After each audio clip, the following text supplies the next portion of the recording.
Le mensonge du budget de l'État est un deuxième crime contre l'avenir du Congo. L'État congolais, avec toutes les ressources naturelles dont regorge le pays, est incapable de générer 10 milliards de dollars de ressources à cause de la corruption et du pillage organisé. Très chers compatriotes, nous avons tout ce qu'il faut pour être une économie productive, prospère, créatrice de richesses et d'emplois. Mais ce qui tue notre pays sur le plan de la gouvernance, c'est les cancers de la corruption et du pillage des deniers publics.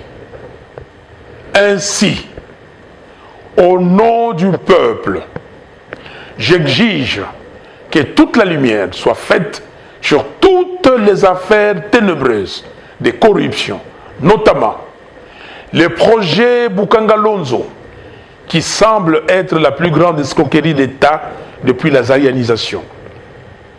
L'affaire de 15 millions de dollars de décompte sur la créance des sociétés pétrolières, sur le trésor public, que d'aucuns ont qualifié de rétro-commission.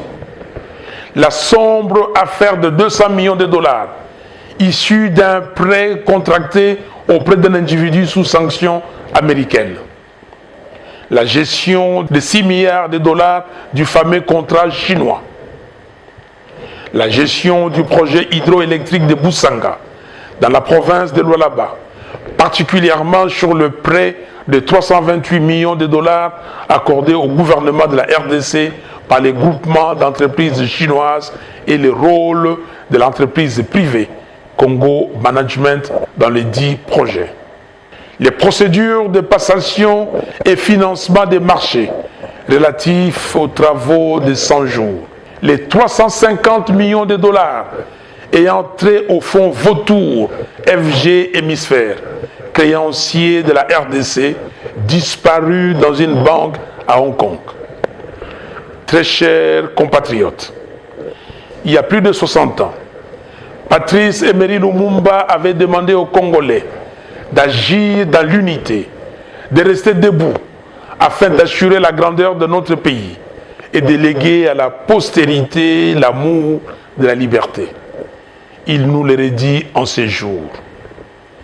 Il n'y a que nous-mêmes, Congolaises et Congolais, et personne d'autre, pour mettre fin à toutes ces hautes trahisons commises par des filles et des fils du pays contre leur propre pays. Il n'y a que nous-mêmes, Congolaises et Congolais, et personne d'autre, pour mettre fin au règne de l'incompétence, de l'insouciance, de la médiocrité, du gangstérisme et de la banalisation, aussi bien de la corruption que du pillage de l'argent du trésor public au sommet de l'État.